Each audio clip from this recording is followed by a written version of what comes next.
KBBI mendefinisikan Pancasila sebagai dasar negara serta falsafah bangsa dan negara Republik Indonesia yang terdiri atas 5 sila, yaitu yang pertama, ketuhanan yang Maha Esa, kedua, kemanusiaan yang adil dan beradab, ketiga, persatuan Indonesia, keempat, kerakyatan yang dipimpin oleh hikmat kebijaksanaan dalam permusyawaratan perwakilan, dan kelima, keadilan sosial bagi seluruh rakyat Indonesia. Pancasila adalah seperangkat rangkaian nilai yang secara holistik membentuk gagasan dasar berupa konsep dan prinsip dalam kehidupan bermasyarakat, berbangsa, dan bernegara yang disebut sebagai pandangan hidup. Konsep yang terkandung dalam Pancasila meliputi konsep religiositas, konsep humanitas, konsep nasionalitas, konsep sovereinitas, dan konsep keadilan sosial yang secara holistik menyatu dalam konsep kekeluargaan dan kegotong royongan bangsa Indonesia. Hari lahir Pancasila adalah peringatan yang dilakukan setiap tanggal 1 Juni untuk memperingati lahirnya Pancasila sebagai dasar negara Republik Indonesia yang diresmikan pada tanggal 1 Juni 1945 dalam sidang Badan Penyelidik Usaha-usaha Persiapan Kemerdekaan Indonesia. Peristiwa tersebut menjadi tonggak sejarah yang penting dalam perumusan identitas nasional Indonesia. Sebelum perumusan Pancasila, Indonesia telah mengalami masa penjajahan yang panjang, terutama oleh Belanda. Munculnya nasionalisme Indonesia yang kuat dan semangat untuk meraih kemerdekaan memicu pembentukan BPUPKI. BPUPKI bertugas merumuskan dasar negara yang akan menjadi landasan bagi Indonesia merdeka. Sidang BPUPKI dilaksanakan antara bulan Mei dan Agustus tahun 1945 dengan dihadiri oleh sejumlah pemimpin nasional Indonesia. Salah satu tokoh yang berperan penting dalam proses perumusan Pancasila adalah Bung Karno, yang kemudian menjadi presiden pertama Indonesia. Bersama-sama mereka membahas dan mempertimbangkan berbagai pandangan dan prinsip untuk menciptakan dasar negara yang inklusif, menghormati perbedaan, dan mempersatukan bangsa Indonesia yang beragam. Pada tanggal 1 Juni 1945, Bung Karno menyampaikan pidato yang kemudian dikenal sebagai Pancasila Speech. Sumber historis, sosiologis, yuridis, dan politis pendidikan Pancasila. Yang pertama, sumber historis. Pendidikan Pancasila Presiden Soekarno pernah mengatakan, "Jangan sekali-kali meninggalkan sejarah." Pernyataan tersebut dapat dimaknai bahwa sejarah mempunyai fungsi penting dalam membangun kehidupan bangsa dengan lebih bijaksana di masa depan. Hal tersebut sejalan dengan ungkapan seorang filsuf Yunani yang bernama Cicero, yang mengungkapkan Historia Vitae 28 Magistra, yang bermakna sejarah memberikan kearifan. Yang kedua, sumber sosiologis. Sosiologis dipahami sebagai ilmu tentang kehidupan antar manusia. Di dalamnya mengkaji antara lain latar belakang, susunan dan pola kehidupan sosial dari berbagai golongan dan kelompok masyarakat. Di samping juga mengkaji masalah-masalah sosial, perubahan dan pembaruan dalam masyarakat. Soekanto menegaskan bahwa dalam perspektif sosiologi, suatu masyarakat pada suatu waktu dan tempat memiliki nilai-nilai yang tertentu. Yang ketiga, sumber yuridis. Pancasila sebagai dasar negara merupakan landasan dan sumber dalam bentuk dan menyelenggarakan negara hukum tersebut. Hal tersebut berarti pendekatan yuridis merupakan salah satu pendekatan utama dalam pengembangan atau pengayaan materi mata kuliah pendidikan Pancasila. Urgensi pendekatan yuridis ini adalah dalam rangka menegakkan undang-undang yang merupakan salah satu kewajiban negara yang penting. Yang keempat yaitu sumber politik. Pendidikan Pancasila, salah satu sumber pengayaan materi pendidikan Pancasila adalah berasal dari fenomena kehidupan politik bangsa Indonesia. Tujuannya agar Anda mampu mendiagnosa dan mampu memformulasikan saran-saran tentang upaya atau usaha mewujudkan kehidupan politik yang ideal sesuai dengan nilai-nilai Pancasila. Bukankah Pancasila dalam tataran tertentu merupakan ideologi politik, yaitu mengandung nilai-nilai yang menjadi kaidah penuntun dalam mewujudkan tata tertib sosial politik yang ideal. Pancasila sebagai dasar negara yang otentik termaktub dalam pembukaan UUD 1945. Inti esensi nilai-nilai Pancasila tersebut yaitu ketuhanan, kemanusiaan, persatuan, kerakyatan, dan keadilan sosial. Bangsa Indonesia semestinya telah dapat mewujudkan keadilan sosial bagi seluruh rakyat sebagaimana yang dicita-citakan, tetapi dalam kenyataannya belum sesuai dengan harapan. Ideologi merupakan seperangkat sistem yang diyakini setiap warga negara dalam kehidupan bermasyarakat, berbangsa, dan bernegara. Ideologi yang bersumber dari kebudayaan, artinya berbagai komponen budaya yang meliputi sistem religi dan upacara keagamaan, sistem dan organisasi kemasyarakatan, sistem pengetahuan, bahasa, kesenian, sistem mata pencaharian hidup, sistem teknologi dan peralatan, sebagaimana diungkapkan Koenja Raningrat dalam buku Kebudayaan, Mentalitas, dan Pembangunan, memengaruhi dan berperan dalam bentuk ideologi suatu bangsa. Pancasila sebagai sistem filsafat merupakan bahan renungan yang mengunggah kesadaran para pendiri negara, termasuk Soekarno ketika menggagas ide Philosophische Grundslag.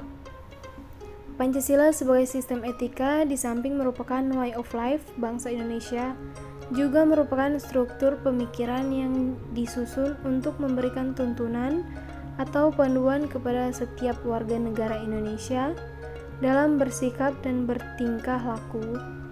Pengembangan iptek tidak dapat terlepas dari situasi yang melingkupinya.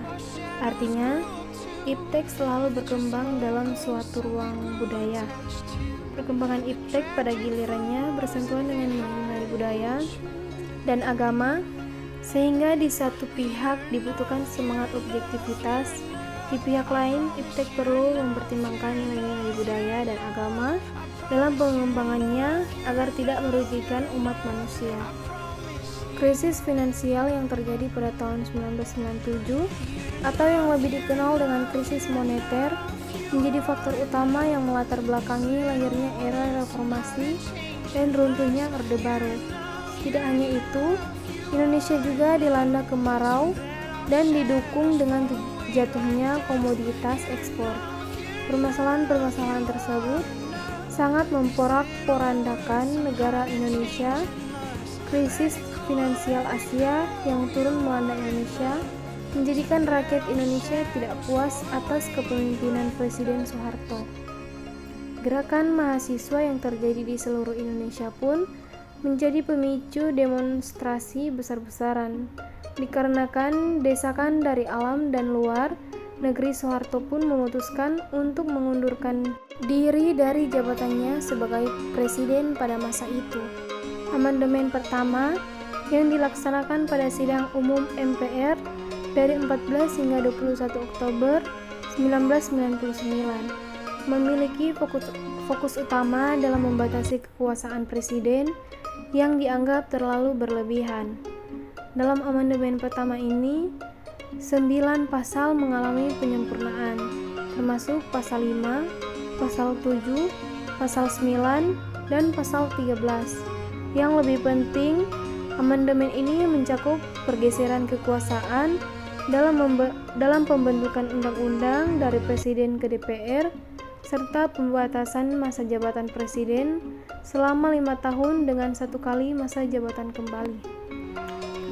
Amandemen kedua yang berlangsung dalam sidang tahunan MPR pada 7 hingga 18 Agustus tahun 2000 membawa perubahan terkait berbagai aspek seperti wewenang dan posisi pemerintah daerah, peran dan fungsi DPR, serta penambahan mengenai hak asasi manusia.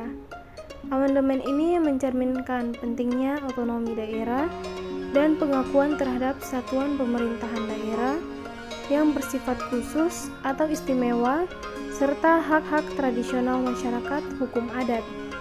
Amandemen ketiga berlangsung dalam sidang umum MPR dari 1 hingga 9 September 2001. Dalam amandemen ini terdapat 23 pasal perubahan atau tambahan dan 3 bab tambahan.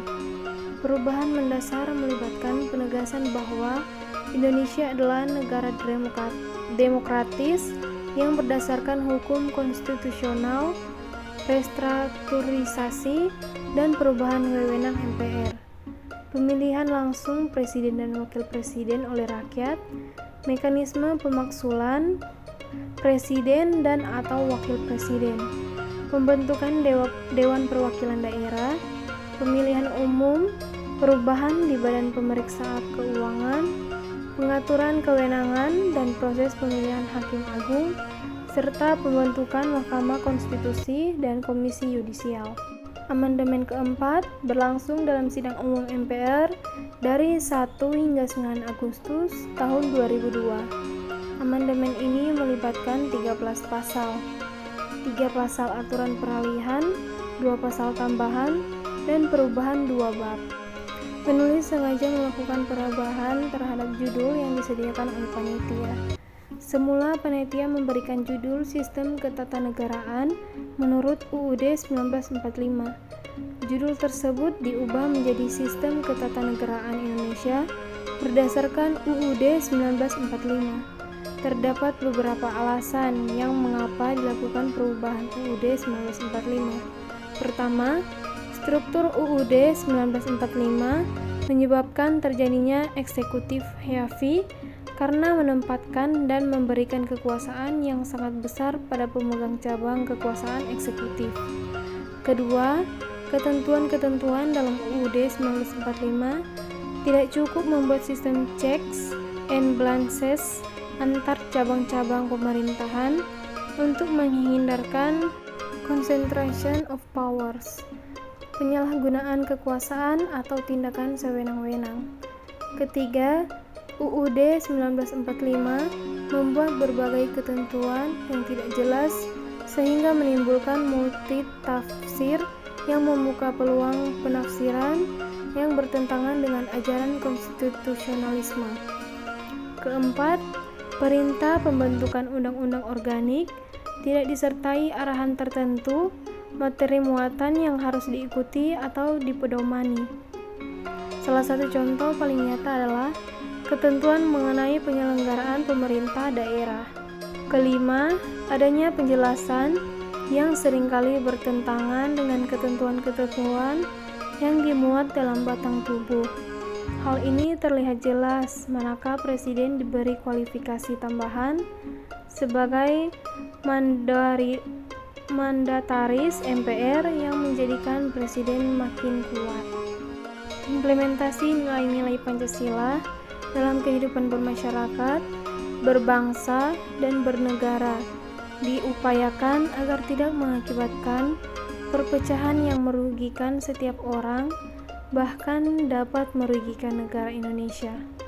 Berikut ini adalah implementasi sila pertama sampai sila kelima. Sila pertama, ketuhanan yang Maha Esa, mengandung nilai yang luhur dalam kaitannya dengan ketuhanan, keagamaan, keadilan, dan kenegaraan. Sila kedua, kemanusiaan yang adil dan beradab, mengandung makna mengenai penghormatan terhadap orang lain walaupun setiap masyarakat memiliki perbedaan yang beragam. Sila ketiga, persatuan Indonesia.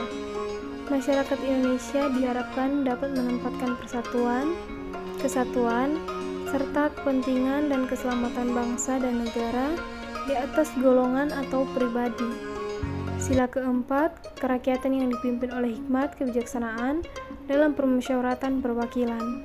Kerakyatan Indonesia adalah Demokrasi yang dipimpin oleh hikmah, kebijaksanaan, dan mufakat. Sila kelima, keadilan sosial bagi seluruh rakyat Indonesia.